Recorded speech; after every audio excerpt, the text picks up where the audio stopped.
It is no secret that Democrat and Republican politicians publicly promote differing views toward what Trump is doing with Iran. But in reality, are they really as opposed to one another over this issue of Iran? Or is this just the nonsense game of politics parties play to hopefully maintain the power in our government? Let's talk about it.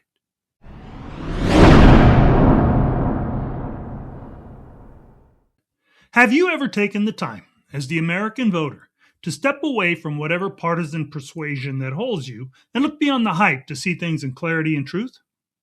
I do, because after many years of paying just a fair amount of attention to our country's politics, I have discovered that in many cases, although they would claim otherwise, clarity and truth for the people isn't always the goal of certain politicians. And thanks to the reality that nothing is ever truly lost on the internet, whereby you can see how often politicians and media personalities contradict themselves, this is easily proven. So, with that said, we all know that President Trump attacked Iran because of what he believes was their being close to having nuclear weapons. Now, because of that, many of those from the left have publicly come out against both him and his actions. Yet if we stepped away from the partisan politics and looked for the clarity and truth, would we find that said opposition is nothing more than a political attempt to manipulate people's views to gain party favor? Well, let's step away and actually look for the clarity and truth in this. We'll begin with whether or not we all agree that for over 40 years, Iran has been the leading source of terrorist activity. This is from the United States State Department. Designated as a state sponsor of terrorism in 1984, Iran continued its terrorist-related activity in 2020, including support for Hezbollah, Palestinian terrorist groups in Gaza, and various terrorist and militant groups in Iraq, Syria, and elsewhere throughout the Middle East. So, it is evident that regardless of which party was in control, our government has maintained since 1984 that Iran was a state sponsor of terrorism. Now, as we acknowledge that as fact, we have to question why then is there suddenly so much opposition to Trump's action in Iran? Have those on the left who are vehemently and publicly attacking him over Iran opposing him because they truly disagree with his actions? Let's take a look. Here are past statements from politicians concerning their views on Iran. President Bill Clinton. Iran's appetite for acquiring and developing nuclear weapons and the missiles to deliver them has only grown larger. We have tried to stop its quest to acquire weapons of mass destruction, which would make it a threat not only to its neighbors, but to the entire region and the world. President George W. Bush. For the sake of peace, the world must not allow Iran to have a nuclear weapon. President Barack Obama. America is determined to prevent Iran from getting a nuclear weapon, and I will take no options off the table to achieve that goal. Vice President Kamala Harris. Let me be clear, we will not allow Iran to obtain a nuclear weapon. Period. At a 2015 Brookings event, then presidential candidate Hillary Clinton stated this in reference to Iran. She says, "As president, I will take whatever actions are necessary to protect the United States and our allies. I will not hesitate to take military action if Iran attempts to obtain a nuclear weapon." Listen to what she also has to say at this same event. Let me start by saying I understand the skepticism so many feel about Iran.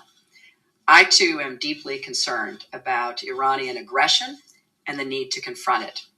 It's a ruthless, brutal regime that has the blood of Americans, many others, including its own people, on its hands. Its political rallies resound with cries of death to America. Its leaders talk about wiping Israel off the face of the map, most recently just yesterday, and foment terror against it. There is absolutely no reason to trust Iran. As you just heard, she expressed her deep concern about Iranian aggression and of the need to confront it.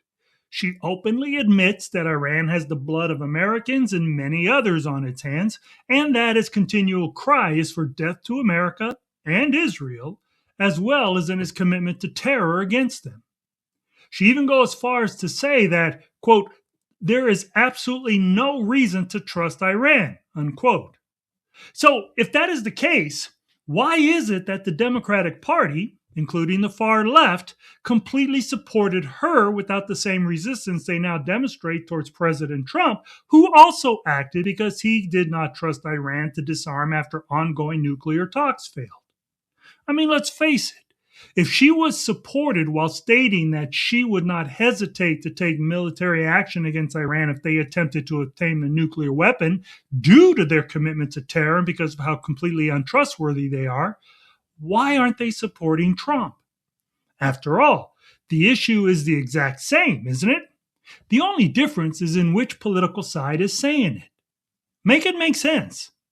According to an article from the Economic Times dated January 4, 2025, Joe Biden was also considering a strike on Iran's nuclear facilities. Here is what it says.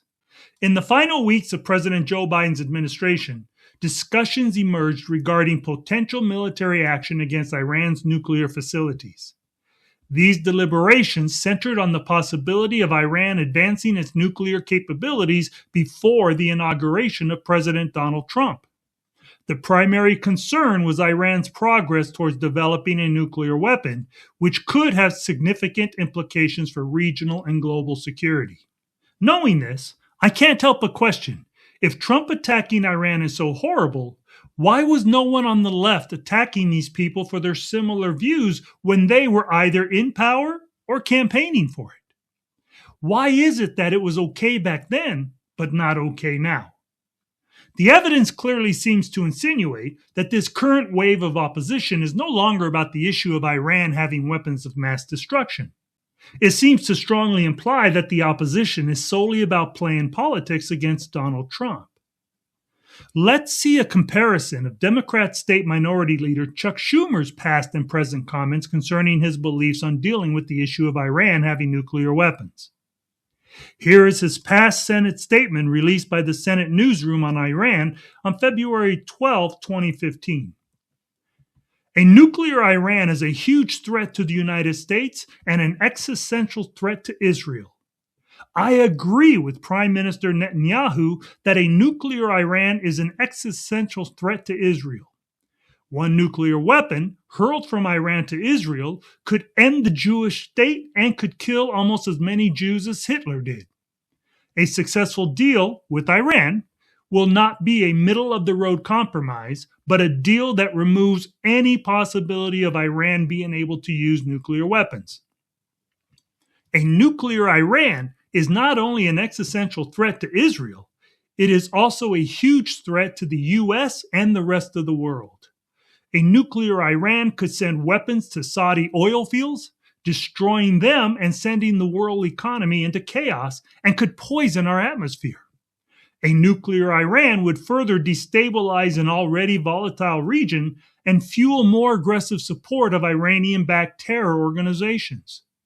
To those who say Iran is not going to use a weapon, I say, if there is only a 10% chance Iran uses a nuclear weapon, it is vital we prevent it.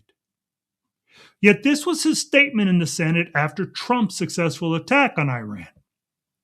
President Trump must provide the American people and Congress clear answers on the actions taken tonight and their implications for the safety of Americans. No president should be allowed to unilaterally march this nation into something as consequential as war with erratic threats and no strategy.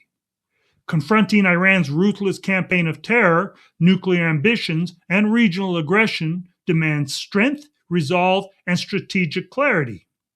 The danger of wider, longer, and more devastating war has now dramatically increased. We must enforce the War Powers Act, and I'm urging Leader Thune to put it on the Senate floor immediately. I am voting for it and implore all senators on both sides of the aisle to vote for it. So let me get this straight. When the Democrats were in power, it was fine to act on Iran. Even, as Senator Schumer stated in his earlier statement, if there was only a 10% chance that Iran would use a nuclear weapon. Yet when it's Donald Trump, it is bad and we need to enact the War Powers Act. But why did Chuck Schumer or any of the others that oppose this war now not speak out against their own Democratic presidents when they bypassed the War Powers Act and used military actions against another country? Here are some examples of other presidents that committed military action against other countries who did not have congressional authorization with the War Powers Act, yet were not criticized the way Donald Trump is. After all, Hillary Clinton and Chuck Schumer were active politicians during some of these presidents' terms, yet they openly supported these actions back then. Ronald Reagan invaded Grenada in 1983 to rescue American students and restore order. Bill Clinton ordered a 78-day NATO air campaign against Serbia and Kosovo in 1999 to stop ethnic cleansing. Barack Obama joined NATO in a mission in Libya in 2011 to prevent mass killings in Benghazi. And Joe Biden, who with England authorized dozens of airstrikes across Yemen in retaliation against Houthi forces who had carried out months of attacks on Red Sea shipping that the Iran-backed fighters cast as a response to the war in Gaza. Look, it is clear that politics have strayed far left from the truth. More and more Americans are being played by politicians, online influencers, and the mainstream media, and that because it has become too easy for voters to just not care about what is beyond that which we are being told. Regardless of which side of the political aisle anyone is on, the chaos of a divided country will only increase the more we as the voters all too willingly allow others to get away with lying to us. Politicians will continue to boldly lie to voters and create this destructive national division until such time as the voter himself returns to caring more about doing the right things because of the truth than they are about following the party line. So let me know what you think about all of this. As always, I appreciate you taking the time to listen to my thoughts. And please don't forget to like, subscribe, and most importantly, share the video if you enjoy the content. As usual, I'd like to say God bless you and yours. Until next time.